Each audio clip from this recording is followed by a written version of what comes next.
Yeah, thank you, thank you. And just want to say a quick thank you to Little Patuxent Review for publishing me and everyone else here, and for organizing the reading. Thank you to the Writers Center for opening the space for us, and thank you all for coming out on a Saturday for poetry.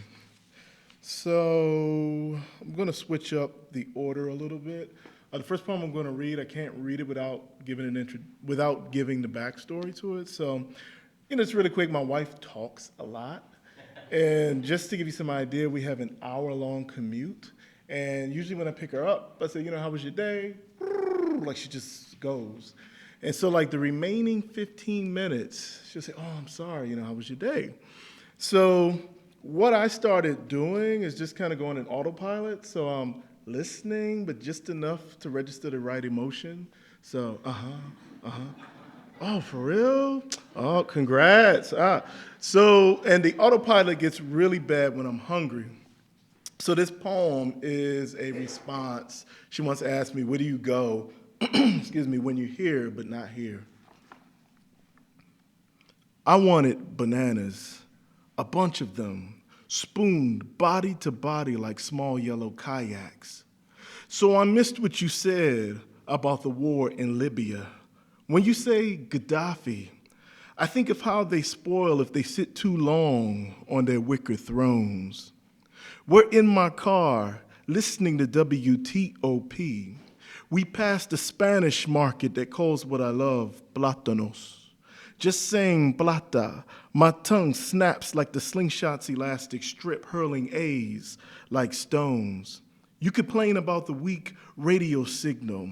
I could nod and punctuate your frustrations with hums, as if I'm listening, as if my head weren't full of hunger's SOS. I could pretend that the radio static is annoying, as if the sizzling sound it makes doesn't have me thinking of sweet, chunky rumba slices frying in my mother's skillet, or plantains boiled whole with dasheen, dumplings and potatoes to eat with saltfish and coconut bake, plates and plates of large bananas, edible boomerangs, nature's golden sugar-filled tusk, the moon's waning frown or waxing smile. Thank you.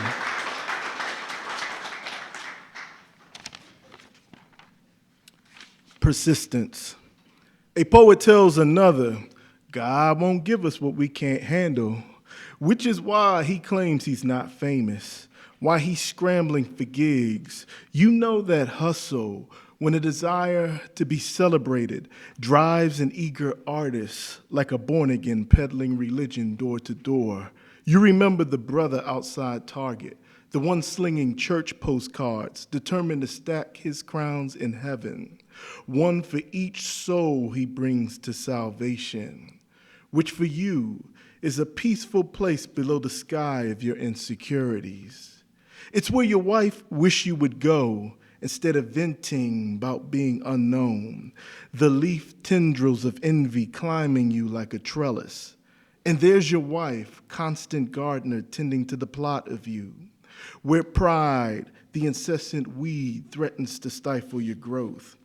The poet's friend tells him his hustle is part of life's long lesson in humility, that giant church where gratitude and happiness announce the Holy Spirit, and the sermon's a constant reminder, despite how far you travel, you always fall short of your potential. Beacon. An intern asked, aren't you scared? And you remember the hospital clerk saying, what you're doing is courageous.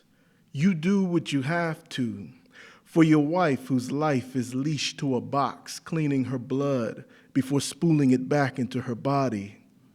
It does what it has to because her kidneys can't. And weren't they courageous standing their ground before lupus took them out? Its gluttony left you scratching your head, lost in this new life, the one that marks you donor and your wife recipient, the one where the transplant center's another turf to navigate, this life where words like renal failure and nephrectomy seizing your new tongue. You watch your wife sleep while the machine chimes and beeps, remembering the intern's question. Of course, there were moments that gobbled your bravery to a morsel. The emergency room visits, lupus nearly taking her out. But isn't she the courageous one? How she welcomes each day, even those where grief is the overcast sky. Those moments when the only light is a heroic heart blazing these dark streets, winding beyond the mysterious and unknown into the light. You're a floor below me, healing in your room. Both of us soar from the divine puppetry of science. God pulling the surgeon strings, sliding the kidney from inside me, routing it to its new body in Connecticut. And wasn't he present in the hands' deft dance and how hope lights the operating room like a stage? Your new kidney ready for its debut inside you, having traveled in a freight of prayers 17 hours from Minneapolis to D.C. Didn't our road here seem even longer, not being a direct match? The hiccup in lab results, us hurling our names into an exchange pool deep with uncertainty. And here we are, in our beds, an elevator ride from each other. This moment, like the 90-degree day beyond our windows, the cloudless sky, shadows receding in the sunlight. Oh, thank you. So this last poem is for my brother-in-law, Tolu, and it's another poem about envy, but a different kind of envy. And it opens with a quote. When you run the marathon, you run against the distance, not the other runners and not the time. And that's a quote from Haile Gebrselassie. The poem is called Stride, and it's, again, for my brother-in-law, Tolu. I don't remember when it happened, he says. All I know is one day Eli put himself to bed. You watch your brother-in-law with an envy you haven't felt since you were 16, when you learned your little brother lost his virginity before you. You remember feeling like he crossed the finish line before you started the race. Your brother far beyond the horizon of that milestone. You're just as far behind your brother-in-law, wishing you could breeze the distance to him in this full marathon called parenting. Even now, he's disappearing from your field of vision as he goes on about his kids sleeping in their rooms, while your 3-year-old holds your bedtime hostage, demanding another story, crying and jumping when you say it's sleepy time.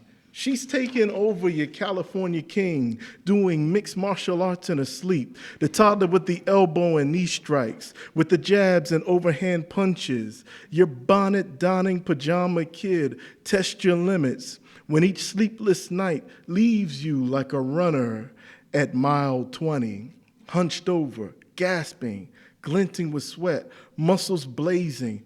But this is just the starting line of a long-distance test of patience.